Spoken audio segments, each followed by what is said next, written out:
Welcome to another episode of Player Value. Today we'll be going over Chris Godwin's player value.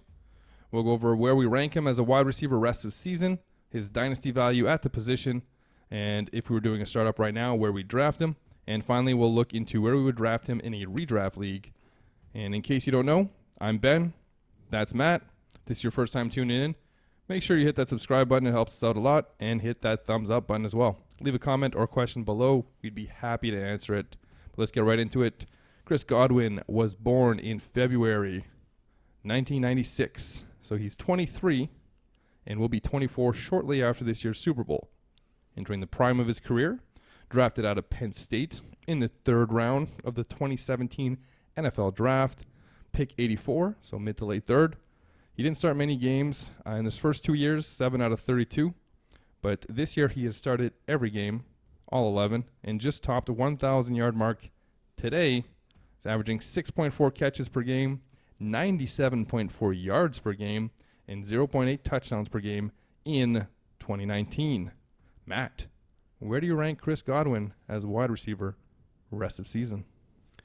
For the rest of this season, he's going to be, spitball number off the top of my head, he's going to be about wide receiver number, let's go with 8.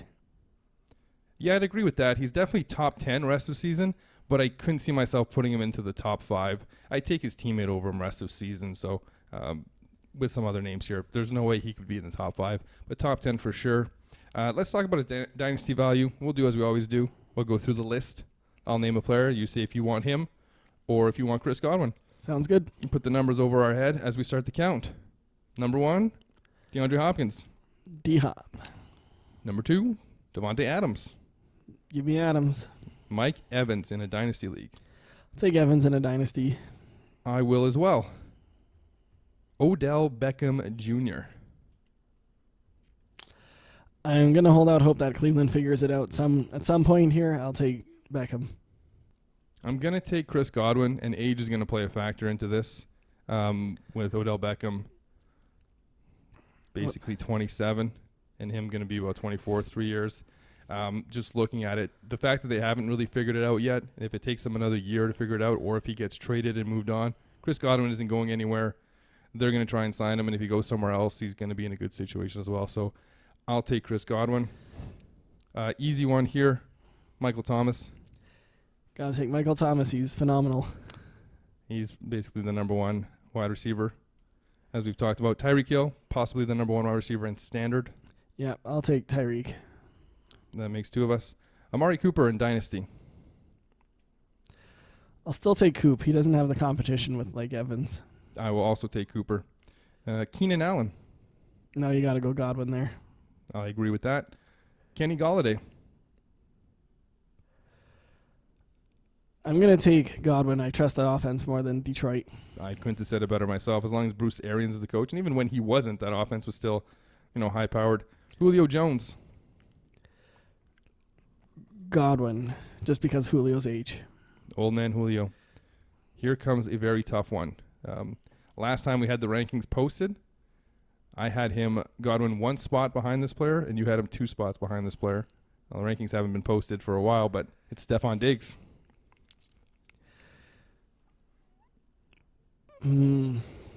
That they are really close. I'm gonna go Godwin, I think. Yeah, I'm gonna go Godwin. I will go with Stephon Diggs. I like Stephon Diggs, so maybe I'm a little bit biased. They're close. Yeah, but Stephon Diggs in a year or 2 is not going to have to worry about Adam Thielen. Exactly. And we've seen what he's been able to do without Adam Thielen. Yeah, I know that was kind of my thought there. Just, I don't know, like, his cousin's going to still be there. Like, Cousins isn't very young either, and he's only signed for 2 more years. This year and next, yeah. Yeah. But so, yeah, 1 more. Regardless of the quarterback situation, I'm sure they'll get somebody, or if Cousins likes it there, he'll probably sign a deal to finish off there. I'm not overly concerned about that. I don't think there's too many more names on this list. I'll give you Juju. No, Godwin. Same. Cooper Kupp is the last interesting one here. I'm still not super sold on Cup Dynasty, so I'll go Godwin. I had Cup behind Godwin before, and I will keep Cup behind Godwin. I'm not taking Cooper Kupp. That offense I'm not super sold on. I'm not 100% sold on Cooper Kupp being that great of a wide receiver other than PPR. In PPR, he's fantastic. And if we were doing PPR for this, I would probably lean Cooper Kupp's way simply because he can just get those monster games. It is close, but it's going to be Chris Godwin for me in a half-point PPR, which is what we do for Dynasty or Standard League. I don't believe there's anybody else. He's not in the Cortland Sutton range. Well, there is one last one for you. This is always the toughest decision you have to make. Chris Godwin or Mike Williams? Oh, it's super close here. Gonna go. Look at that. I even had Godwin ahead of him last time we did this. I'll stick with Godwin ahead of Mike Williams. I thought you had Mike Williams at number 1 last time. Nope, No, 15. I changed it. I added a 5. And Brandon Cooks will be dropping off this list, so he's not someone to talk about. So that's it. Let's talk about if we were going to grab him in a redraft. If we're starting a redraft right now for Dynasty, what round do you think we're grabbing him in? Is it basically a top 10? He's got to be like Second end round? of second. I see. Maybe mid to second, end. Yeah. Especially Dynasty if you're looking to get like such a young player, so that age is going to factor in big time. A lot of people like to go overly young and throw the first year away, which is a bad strategy. But yeah, I'd say second round. I'd say mid second round. A lot of running backs that you can grab that, are question marks. I'd much rather grab some running backs late and grab some for sure wide receivers. Yeah, wide receivers are a little bit more popular in Dynasty formats. They just have the shelf career life. length. Yeah. Let's talk about redrafting for 2020. It's a 1-year league. Where do you think Chris Godwin goes? For next year, I'm gonna say he's around 8 or 9-ish. So that's gonna similar to Dynasty actually. I think he goes later. Probably maybe I think maybe more late people will second. take running backs that are older, right? Like I suppose, but I mean, you're still the top 10 wide receivers go in. Okay, maybe not quite end of 2, but by mid 3 anyway. Well, if you look at the draft this year, you saw guys like Leonard Fournette, James Conner, Nick Chubb, Le'Veon Bell, David Johnson. A lot of running backs go really early in redraft leagues, and I'm sure I could count 10 running backs. Like a Derrick Henry's going to go well ahead of him. I think he goes kind of probably later than where Mike Evans went this year, and Mike Evans was going late in the second. So I'm thinking so late second, early third for me is where you're going to be drafting Godwin next year.